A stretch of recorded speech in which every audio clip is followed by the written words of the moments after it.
Hi, welcome to today's video. My name is Paul. So this week I'm going to look at posters and the relationship between art and posters and certain artists and posters. And the sort of time period is late 19th, early 20th century.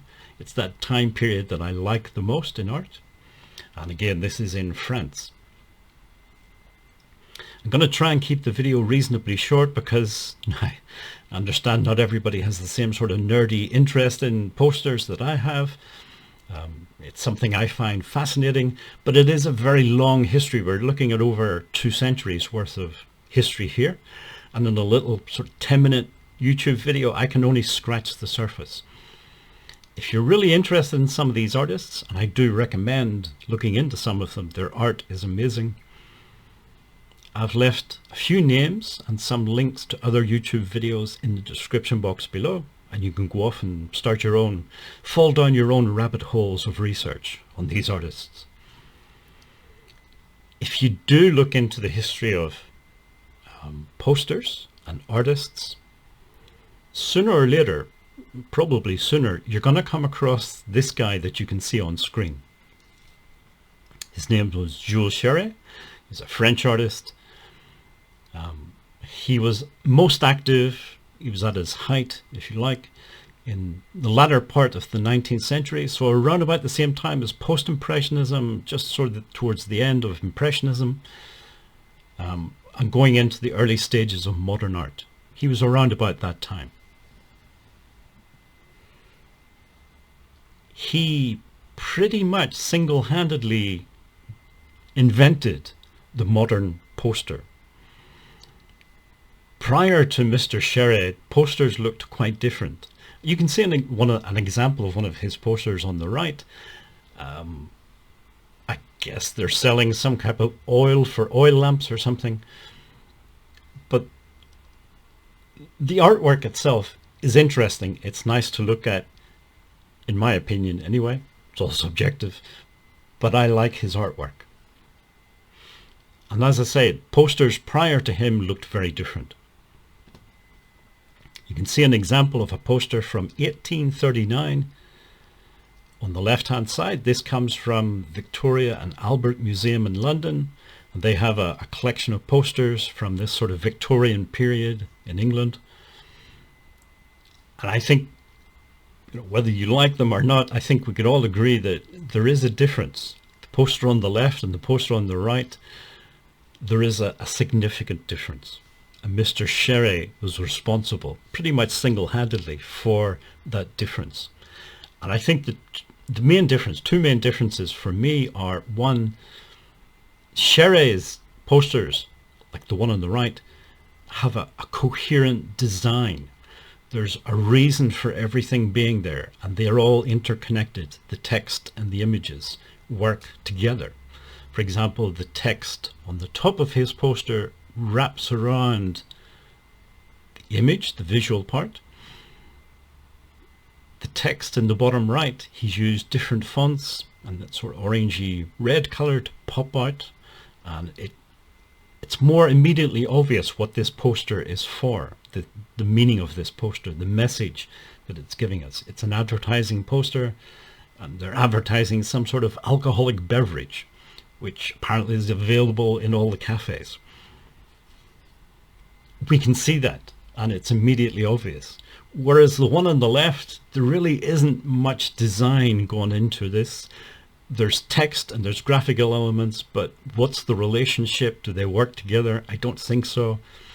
The one on the left looks to me more like the front page of an old newspaper. You actually have to stand there and read it to figure out what the information is. Whereas Chéret's posters, it just pops out immediately.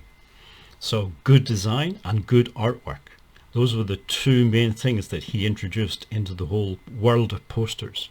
But it changed the poster forever. And for the better, in my opinion.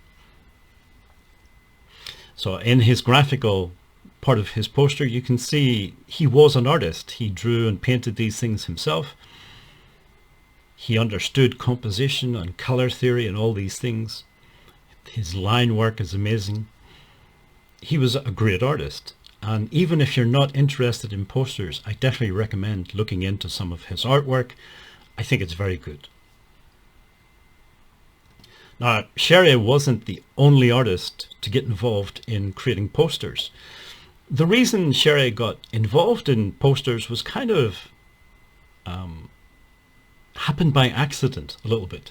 So after school, he left school when he was about 13, which is pretty common back in those days. He got an apprenticeship in a printing company. So he started to learn a little bit about printing business and how it worked. But he really wanted to be an artist. That was his number one goal. So after his apprenticeship finished, he did try for a while painting oil on canvas, doing commissions, that type of thing.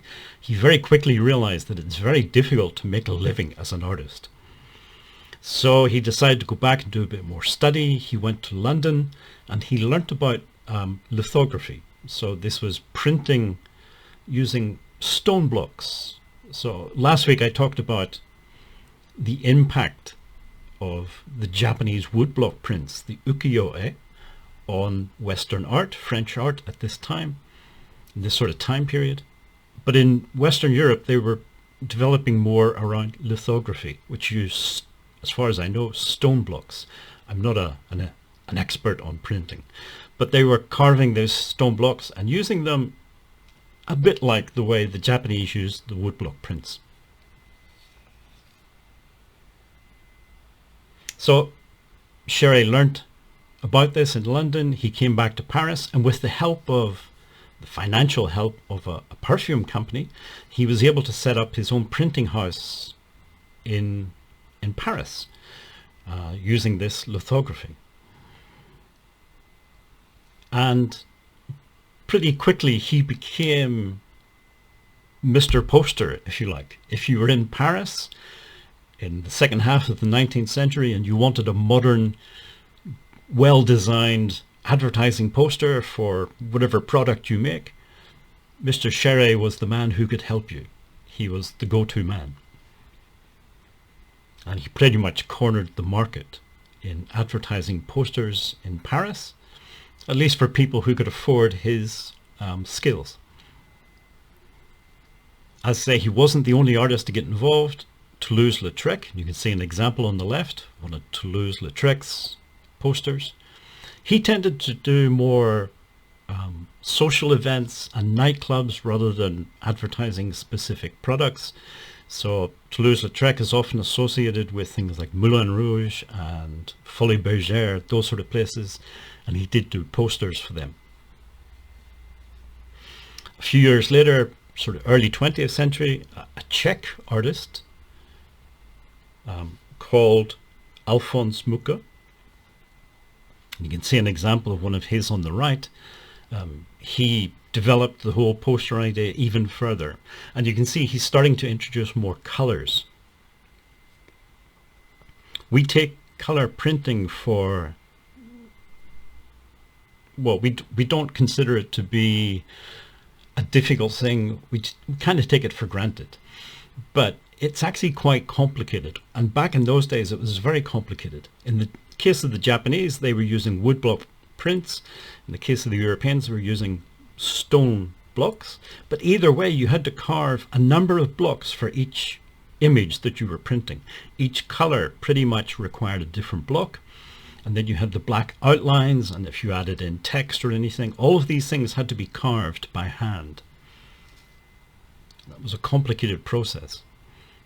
Jules Chéret changed it quite considerably, because prior to him, the way it worked, for example in Japan, an artist like Hokusai would create the artwork.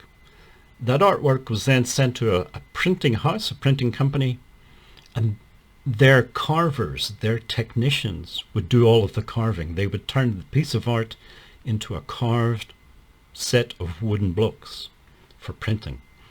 So the artist had that part of the process quite literally taken out of their hands. The artist could only do the art, and then after that, who knows what the technician would do, how faithful their carving was to the original piece of artwork.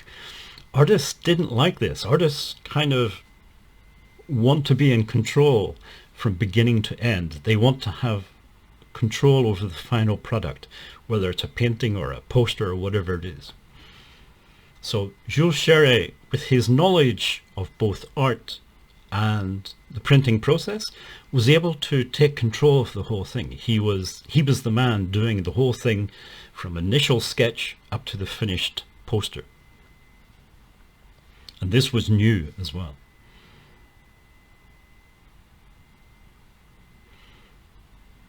During the early 20th century, posters continued to develop. New design ideas like Bauhaus came along with their more simplified shapes and composition and color. And then governments became interested in posters as well. They saw the potential for propaganda, if you like. During the First and Second World Wars, there was a lot of posters produced. After that, the Cold War, a lot of the, especially communist countries, produced a lot of propaganda posters. Posters started, they weren't just about advertising anymore.